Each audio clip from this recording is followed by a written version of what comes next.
Bom dia, turma. Então, hoje nós vamos falar um pouquinho sobre biossegurança. Então, a primeira parte, nós utilizaremos para abordar alguns conceitos gerais, certo? Então, por definição, biossegurança é a segurança da vida, né? Mas, segundo a Fundação Oswaldo Cruz, é o conjunto de medidas voltadas para a preservação, a minimização ou a eliminação de riscos inerentes às atividades de pesquisa, produção, ensino, desenvolvimento tecnológico e prestação de serviços que podem comprometer a saúde do homem, dos animais, do meio ambiente ou a qualidade dos trabalhos desenvolvidos. Existem algumas iniciativas públicas no Brasil em relação à biossegurança, né? Então, existe a Lei de Biossegurança, que é de 1995, uma portaria do Ministério da Saúde de 2004, que torna de notificação compulsória os agravos à saúde do trabalhador, uma portaria do Ministério da Tecnologia no 2005, que aprova a norma reguladora 32, que implementa medidas de proteção à vida, da saúde dos trabalhadores no serviço de saúde. Então, essa aqui é realmente a norma regulamentadora, é realmente a mais voltada para a biossegurança do trabalho dos profissionais da área de saúde, né? Essa norma trata o que é o conceito de risco biológico, né, e a probabilidade de exposição ocupacional a agentes biológicos. E são considerados agentes biológicos os micro-organismos geneticamente modificados ou não, as culturas de células, os parasitas, as toxinas e os príons. Além disso, existe uma portaria de 2017, né, do Ministério da Saúde, que aprova a classificação de risco dos agentes biológicos, elaborada, né, em 2017 pela Comissão de Biossegurança de Saúde do Ministério da Saúde. Então, nós temos esses principais instrumentos legislativos associados à biossegurança no ambiente de trabalho. O risco ao qual o profissional da área de saúde se expõe, ele pode ser classificado como risco biológico, risco químico, risco físico, risco ergonômico. Lembrando que essa classificação de risco não é válida somente para os profissionais da área de saúde, isso é uma classificação de risco de maneira geral, né? E que a biossegurança, quando a gente fala de biossegurança no trabalho, nós, obviamente, no contexto do curso de enfermagem, a gente pensa muito na biossegurança no ambiente hospitalar, em uma clínica, em um posto de saúde, mas existe a biossegurança de um profissional da construção civil, existe a biossegurança de um profissional que trabalha, por exemplo, num porto, né, num cais de porto, que trabalha um estivador. Então, cada atividade laboral tem as suas condutas padrão como para promover a saúde do trabalhador, né? Então, as condutas de biossegurança. Quanto aos riscos biológicos, ainda na definição dos tipos de risco, hoje nós levamos em consideração a exposição a micro-organismos, parasitas e toxinas, né? Ou micro-organismos geneticamente modificados, culturas de células, toxinas e príons. Essa primeira opção, né, de micro-organismos, parasitas e toxinas, principalmente em locais de atendimento ao público, serviços de diagnóstico e tratamento, enfermarias, laboratórios, de análises clínicas, anatomia patológica e de pesquisa. Quanto ao risco para micro-organismos geneticamente modificados, ou cultura de células, ou príons, se pensa muito no laboratório de pesquisa, de anatomia patológica, serviços de necrópsia e verificação de óbito. Existem os riscos químicos, como a exposição a gases narcóticos e anestésicos, como ocorre em salas cirúrgicas, gases irritantes, como pode ocorrer em laboratórios de pesquisa, antissépticos em ambientes clínicos, hospitalares, quimioterápicos antineoplásicos, né, a exposição a quimioterápicos antineoplásicos, como impostos de preparo ou processo de transporte, ao látex e o talco em centros cirúrgicos e salas de procedimento. Então, até mesmo látex e talco, que é um material comumente observado, que normalmente não vai causar grandes danos à saúde, mas tem o risco de desenvolvimento, principalmente de reações de hipersensibilidade, então, sim, é um risco que deve ser considerado, principalmente como parte do contexto da biossegurança, né? De alguns profissionais que terão essa reação de hipersensibilidade, principalmente. E quanto aos riscos físicos, nós pensamos na radiação ionizante, em serviços de radiologia, escopia e hemodinâmica, a radiação não ionizante, como em centrais de laser, Material e substâncias radioativas, como em centros de medicina nuclear e de radioterapia, o frio em câmaras frigoríficas, por exemplo, calor e umidade em cozinhas, por exemplo, ruído, como, por exemplo, veículos de remoção, quem trabalha em oficinas, quem trabalha em construção civil. Então, para cada tipo de risco, né, seja ele biológico, químico ou físico, nós temos que levar em consideração algumas formas de como proteger o profissional, né, a pessoa envolvida naquela atividade, proteger contra esses riscos, proteger desses riscos. E além disso, nós temos os riscos ergonômicos, que estão associados à pessoa permanecer sentada por períodos prolongados, postura, ou então, por exemplo, um profissional que faça ultrassonografia, a melhor forma que ele possa executar aquela atividade sem ter tantas lesões por esforço repetitivo. Então, a altura de mesas, a altura de cadeiras, bancadas, aqueles suportes para os pés, para que a pessoa possa fazer exercícios de mobilidade, para evitar que as pernas fiquem demasiadas por passar muito tempo sentado. Então, são riscos associados principalmente à postura, né? E à forma de a pessoa se posicionar no seu local de trabalho. E aí, contra esses riscos, algumas medidas devem ser tomadas, como, por exemplo, o uso de equipamentos de proteção individual para promover a proteção do indivíduo, do trabalhador, usos de equipamentos de proteção coletiva para promover a proteção do corpo, de todo o pessoal que trabalha naquela função, e a proteção ambiental, principalmente levando em consideração o gerenciamento de resíduos, que o objetivo é promover a proteção da comunidade, né, e do ambiente em torno daquele ambiente de trabalho. E aí, cada equipamento de produção individual, produção coletiva ou estratégias e formas de gerenciamento de resíduos para proteção ambiental, ele vai ser adequado ao tipo de risco. É um risco biológico, é contra uma bactéria, é contra um vírus, é contra um fungo. E esse vírus, essa bactéria, é transmitido como? Ah, não, é um risco físico contra calor, contra o frio, contra a radiação. Então, para cada tipo de atividade, o tipo de risco deve ser avaliado e o equipamento que será utilizado para promover a proteção do indivíduo e do coletivo e do ambiente vai variar de acordo com esse tipo de risco. E aí nós vamos ver agora a classificação do risco biológico, né? E algumas medidas associadas a esses diferentes tipos de risco. Então, de maneira geral, os micro-organismos eles podem ser classificados em em quatro classes de risco biológico. Nós temos a classe de risco 1, que apresenta um baixo risco individual para o trabalhador e para a coletividade, com baixa probabilidade de causar doença ao ser humano. Então, os micro-organismos de classe de risco 1 são normalmente micro-organismos que não vão, que normalmente, que em condições comuns, de um hospedeiro rígido, eles não causam doenças, como por exemplo, uma levedura chamada Saccharomyces cerevisiae, que é uma levedura que é usada para fazer pão, para fazer cerveja. De maneira geral, essa levedura não é patogênica, mas existem situações nas quais essas leveduras podem se tornar patogênicas.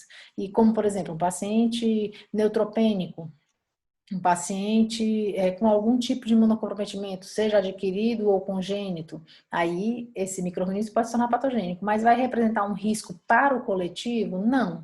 Ele vai representar um risco para aquele indivíduo que tem uma doença de base, mas para a coletividade ele não representará um risco. Temos os micro-organismos de classe de risco 2, que essa classe engloba a grande maioria dos micro-organismos patogênicos para seres humanos e animais, tá? Que são micro-organismos que apresentam um risco individual moderado para o trabalhador e com baixa probabilidade de disseminação para a coletividade. Podem causar doenças ao ser humano, no caso a gente pode considerar também a outros animais, para as quais existem meios eficazes de profilaxia ou tratamento. Então eles são patogênicos, mas eles não têm um grande risco de disseminação, e eles são conhecidos. Por serem conhecidos, existem estratégias para tratar esses micro-organismos e para prevenir a infecção por esses micro-organismos. Então, aqui nós temos a grande maioria dos patógenos humanos. Escherichia, Salmonella, Shigella, Klebsiella, Cândida, vírus, citomegalovírus, que mais? Herpes vírus. Então, temos vários exemplos, nós vamos ver um pouco mais à frente.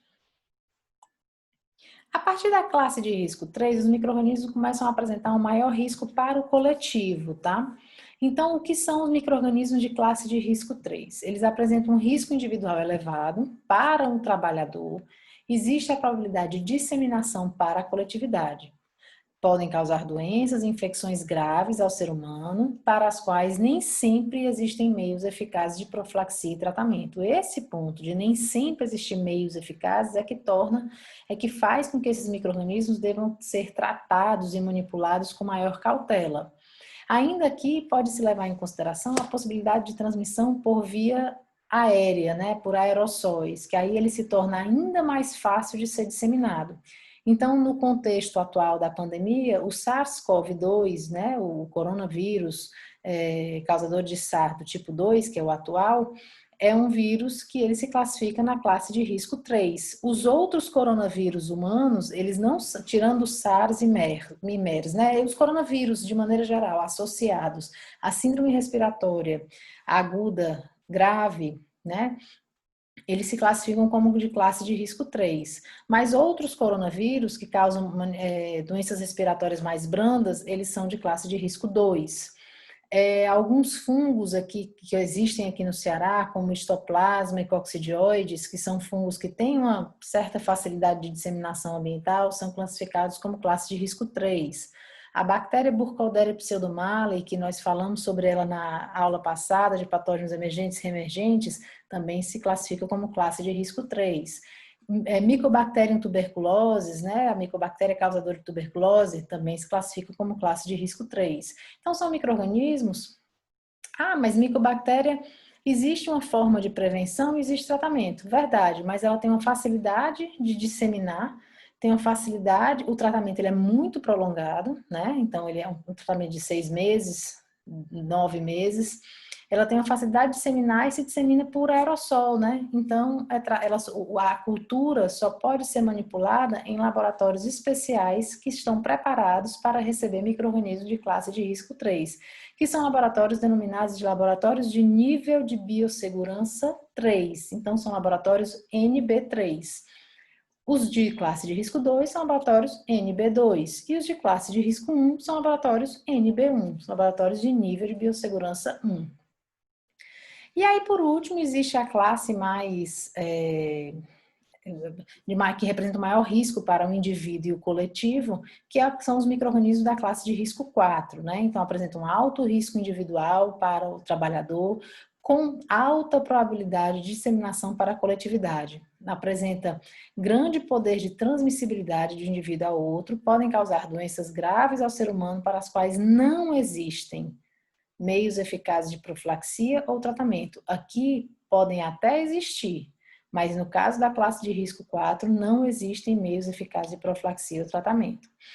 Então, a gente pensa que o vírus Ebola é um dos principais que já foi citado, já tivemos surtos, né? Não aqui no Brasil, mas tivemos, a humanidade já relatou surtos de Ebola, principalmente na África, né? Em diversos países do continente africano.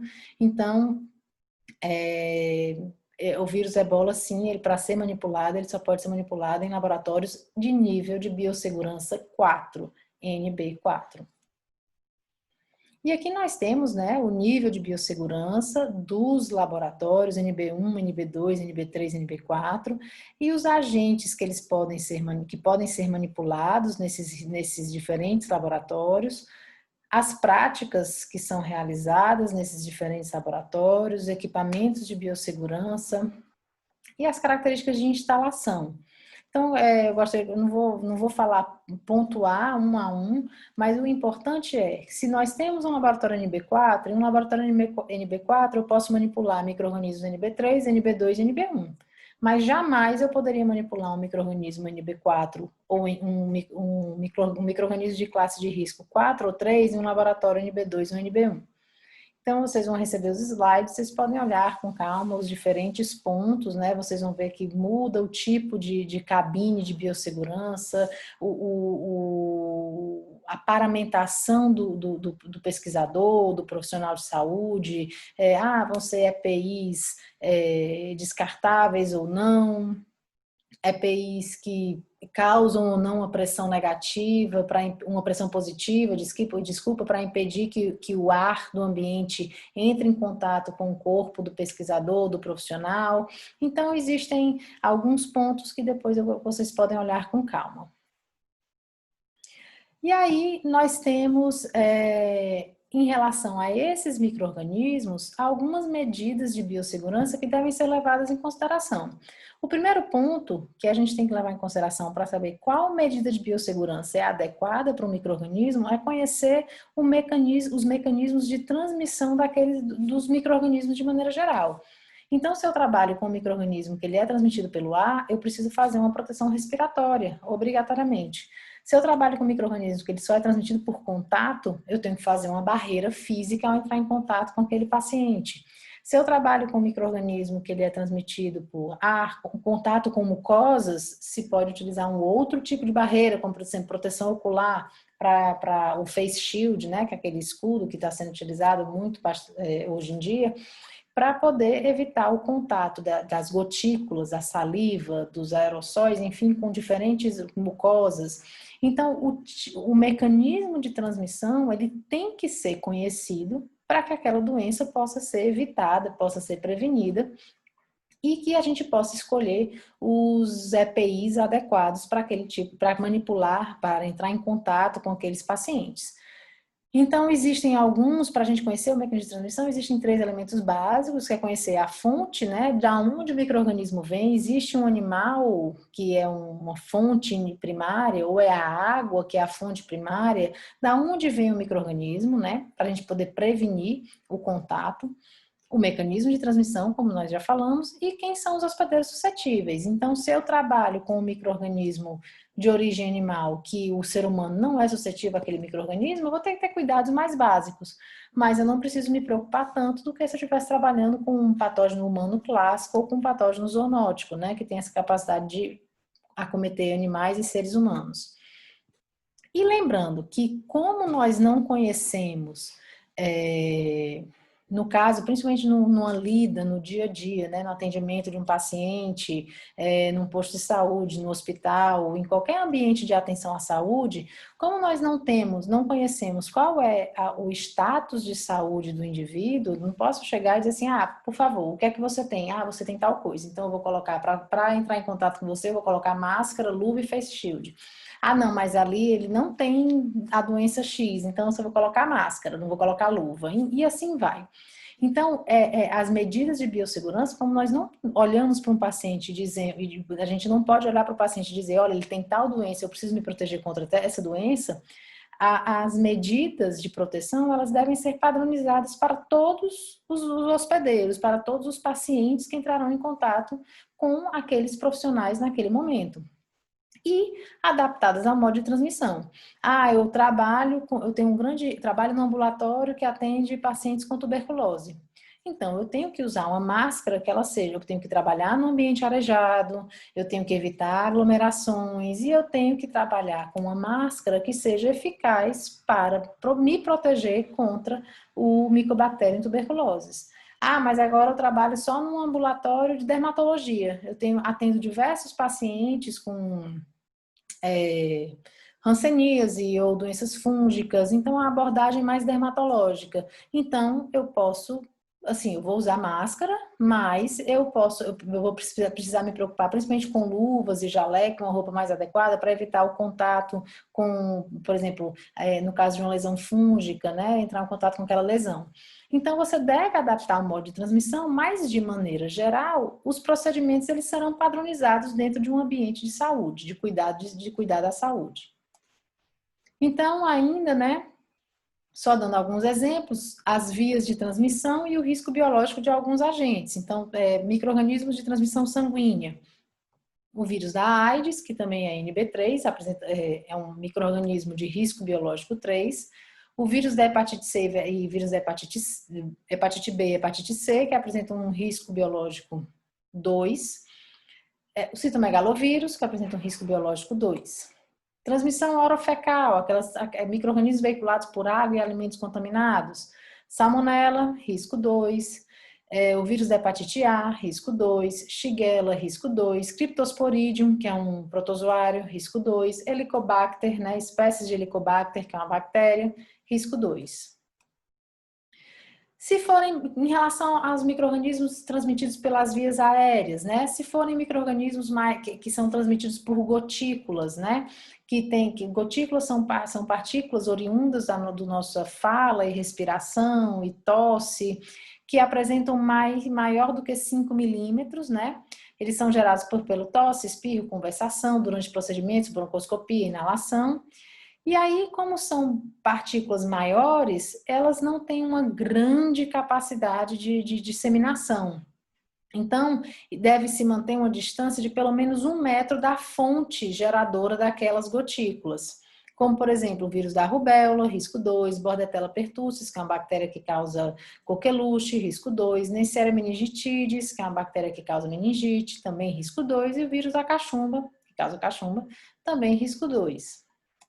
Mas se forem micro-organismos que são transmitidos por aerossol, são micro-organismos que o aerossol ele apresenta partículas que são menores do que 5 milímetros, e essas partículas elas permanecem suspensas no ar por longos períodos, podendo ser dispersas por longas distâncias. E aí os cuidados eles devem ser maiores, as máscaras a serem utilizadas devem ser mais filtrantes, devem apresentar uma barreira mais eficaz. E exemplos nós temos Mycobacterium tuberculosis e o vírus do sarampo. Existe também a transmissão por contato, né, que seria pela transferência do micro-organismo de um hospedeiro infectado para um hospedeiro suscetível, né, o contato direto, pessoa a pessoa, ou indireto por objetos contaminados, superfícies, roupas. Por exemplo, em ambiente de academia é muito comum ter a transmissão de dermatofitose, né,